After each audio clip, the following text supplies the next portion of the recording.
Good morning friends. आज हम लोग डिस्कस करेंगे taxability in income tax on sale of firm और सेल ऑफ पार्टनर शेयर। पूरी की पूरी पार्टनरशिप फर्म अगर सेल होती है, रिकॉन्स्टिट्यूट होती है या डिसॉल्व होती है या सिर्फ पार्टनर का एक शेयर चेंज होता है तो उस केस में टैक्सेबिलिटी क्या रहेगी इनकम टैक्स में, आज हम लोग वो डिस्कस करेंगे। सो फ्रेंड्स, आज जो हम लोग इश्यूज डिस्कस करेंगे, the first issue is how to determine the income on receipt of capital asset और stock in trade by partner on reconstitution of partnership firm. Second रहेगा deemed transfer of capital asset और stock in trade. Even in some scenarios there is a situation that there is no transfer taken place, but even then it is deemed to be a transfer of capital stock and stock in trade, and accordingly taxability will affect. So what are in that scenario how to determine the income, that will be discussed. Taxability of money received by partner on reconstitution of partnership firm. Treatment of self generated goodwill or self generated asset in taxability on reconstitution of partnership firm. तो आज हम लोग इन issues पे बात करेंगे, इनकी टैक्सेबिलिटीज को लेकर। सो इसकी बैकग्राउंड प्रोविजंस क्या है? इन सब इश्यूज को सॉल्व करने के लिए section 9B of income tax act 1961 and section 45 sub section 4, ये दो सेक्शंस इन इश्यूज को डील करते हैं, इनको क्लैरिफाई करते हैं। सेक्शन 9B है income on receipt of capital asset और stock in trade by specified person from specified entity. Specified person partner है, स्पेसिफाइड एंटिटी आप पार्टनरशिप फॉर्म मान सकते हैं। Chargeability of income tax 45 section deal करता है chargeability of income tax under the head capital gains for deemed transfer of money और capital asset और stock in trade और both by the reconstituted partnership form to the specified partner. Section 9B कहता है where a specified person receives during the previous year. So friends, ऊपर का जो ये first para लिखा हुआ है ये बेयर एक्ट है, मैं एक बार रीड कर देता हूँ। It may be difficult for someone to understand, उसको मैंने सिंपल टर्म्स में नीचे कंक्लूजन में लिखा हुआ। Where a specified person receives during the previous year any capital asset और स्टॉक इन ट्रेड और both from a specified entity in connection with the dissolution और reconstitution of such specified entity, then the specified entity shall be deemed to have transferred such capital asset or stock in trade or both, as the case may be, to the specified person in the year in which such capital asset or stock in trade or both are received by the specified person. So friends, इसका conclusion ये है, अगर मैं इसको simple language में लिखूं, when the partner received any capital asset or stock in trade or both from the reconstituted partnership firm, then the partnership firm shall be deemed to have transferred such capital asset or stock in trade or both. So जैसे कि पहले मैंने कहा कि अगर कोई partner receive करता है कैपिटल एसेट या stock in trade reconstituted firm से, पार्टनरशिप फर्म के केस में माना जाएगा कि उसने then it is deemed to be transfer, ये एसेट या ये स्टॉक या दोनों ट्रांसफर कर दिए गए हैं पार्टनर को, उसकी ओनरशिप चेंज हो गई है, उसका टाइटल चेंज हो गया है and it is transfer deemed to be a transfer as a cell.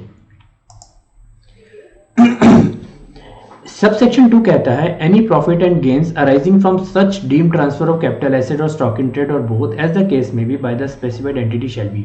तो सबसेक्शन 2 कहता है एनी प्रॉफिट एंड गेन्स, तो प्रॉफिट एंड गेन किसको कहेंगे उसको एक्सप्लेन करता है। Deemed to be the income of such specified entity of the previous year in which such capital asset or stock in trade were received by the specified person. तो profit and gain कहां से आएगा? Deemed to be income of such specified entity, जो partnership form जो reconstituted हुई थी उसकी income मानी जाएगी for the assets received by the partner. Chargeable of to income tax as income of such specified entity under the head PGBP or capital gains in accordance. So basically 9B subsection 2 is a chargeable section. ये specify करता है किस scenario में when the capital asset or stock in trade receive करता है partner from a reconstituted partnership firm. In that case the income is chargeable as income of such specified reconstituted firm की income कही जाएगी under the head PGBP और capital gain in accordance with the provision. So ये सिर्फ chargeability define करता है and कितना chargeability होगा, क्या टैक्स रहेगा, क्या नहीं रहेगा, वो सब आगे आएगा। सबसेक्शन 3 कहता है for the purpose of this section fair market value of capital asset or stock in trade or both on the date of its receipt by the specified person shall be deemed to be the full value of consideration. तो जो भी capital asset या stock transfer किया है, reconstituted asset ने deem transfer किया है to the partner, उसकी fair market value full value of consideration मानी जाएगी for the deem transfer. So अगर आज एक रिकॉन्स्टिट्यूशन फर्म एक कैपिटल एसेट या स्टॉक ट्रांसफर कर देता है विदाउट एनी कंसिडरेशन, तो उसकी फेयर मार्केट वैल्यू उसकी कंसिडरेशन मानी जाएगी फुल वैल्यू पे as a transfer consideration. If any difficulty arises in giving effect to the provisions of this subsection and this section and subsection 4 of section 45, the board may with the approval, this is a general provision, every guideline issued by the board shall be laid out each before that. This is general guidelines. 4 subsection 4 और 5 general है. So friends, मैं आगे बढ़ने से पहले एक बार clarify करना चाहूँगा. सेक्शन 9b सबसेक्शन 1 स्पेसिफाई करता है कि स्पेसिफाई करता है इवेंट कि जब एक पार्टनर एसेट या स्टॉक रिसीव करता है फ्रॉम रिकॉन्स्टिट्यूटेड फर्म, देन जो उसकी जो एसेट रिसीव करने पर उसको डीम ट्रांसफर कहा जाएगा एंड वो ट्रांसफर पार्टनरशिप फर्म के केस में कहलाया जाएगा. मैं फिर रिपीट कर देता हूं. अगर कोई पार्टनर कैपिटल एसेट या स्टॉक इन ट्रेड रिसीव करता है फ्रॉम रिकॉन्स्टिट्यूटेड फर्म, तो रिकॉन्स्टिट्यूटेड फर्म के केस में वो एक डीम ट्रांसफर मानी जाएगी. ये इवेंट स्पेसिफाई करता है सबसेक्शन 1. सबसेक्शन 2 चार्जेबिलिटी डिफाइन कर रहा है कि जो भी एसेट या स्टॉक ट्रांसफर होगा रिकॉन्स्टिट्यूटेड फर्म के केस में उसकी डीम्ड इनकम मानी जाएगी for the deem transfer and उसकी chargeability under the head PGBP या कैपिटल गेन होगी in accordance with provisions.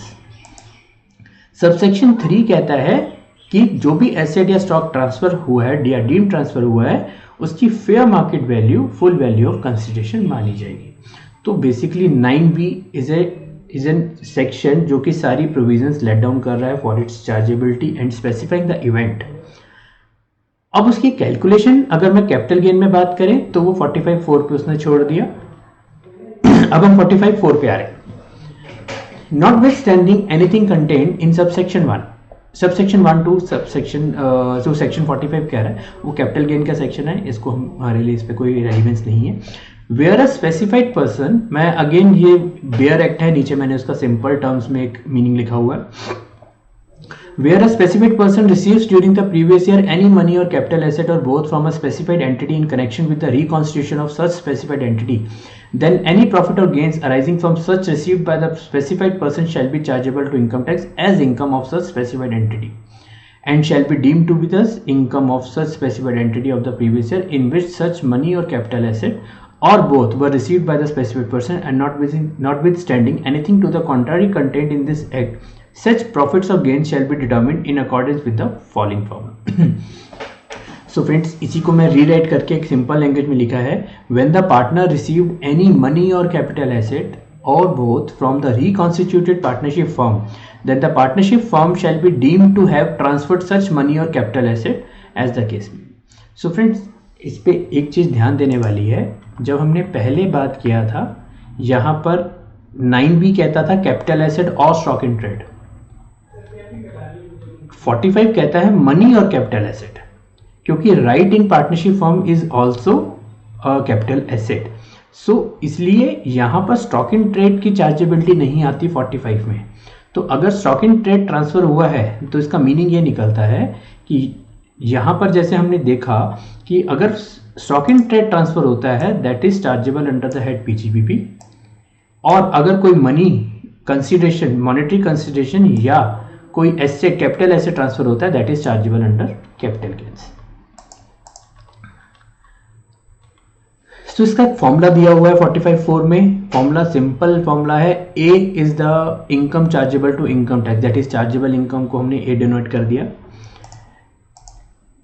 B है value of money receive, partner ने कितना पैसा रिसीव किया, मॉनेटरी टर्म्स में कितना ट्रांसफर रिसीव हुआ, फंड्स रिसीव किए, उस बी उसको कंसिडर करेंगे. फेयर मार्केट वैल्यू लेंगे ऑफ कैपिटल एसेट, क्योंकि कैपिटल एसेट के अगेंस्ट हमें कोई मॉनेटरी कंसिडरेशन नहीं आई, हमें इन काइंड आया है, तो इन दैट केस हम उसकी फेयर मार्केट वैल्यू लेंगे. minus D, the amount of balance in the capital account represented in any manner of the specified person in the books of account of the specified entity at a time. So जितना मैंने funds receive किया that is B, जो मैंने asset receive किया उसका fair market value उसको add करेंगे plus सी, जितना उस पार्टनर के कैपिटल अकाउंट में जो बैलेंस था at the time of reconstitution उसको लेस कर देंगे, क्योंकि वो उसने ऑलरेडी इन्वेस्ट किया हुआ था, उसके अगेंस्ट उसने मनी रिसीव भी की हो सकती है, उसके अगेंस्ट उसने एसेट भी मिला हो सकता है। तो जितना उसको वैल्यू मिला, जितना मॉनेटरी कंसिडरेशन था, उन दोनों का टोटल माइनस डी जो उसका कैपिटल अकाउंट का बैलेंस था। आगे एक प्रोविजो है, if the value of a in the above formula is negative its value shall be deemed to be zero. अगर उसका वैल्यू माइनस में चला जाता है तो it is deemed to be a zero taxability, then loss will not be allowed to be carry forward. So friends, नीचे एक और जनरल प्रोविजन है, that is self generated goodwill और अदर सेल्फ जनरेटेड एसेट्स, उसको consider नहीं करेंगे इस मामले के अंदर। सो ये फॉर्मूला बहुत ही सिंपल है, just the money received capital fair market value and minus the capital value, self generated goodwill and self generated assets को एक्सक्लूड करेंगे।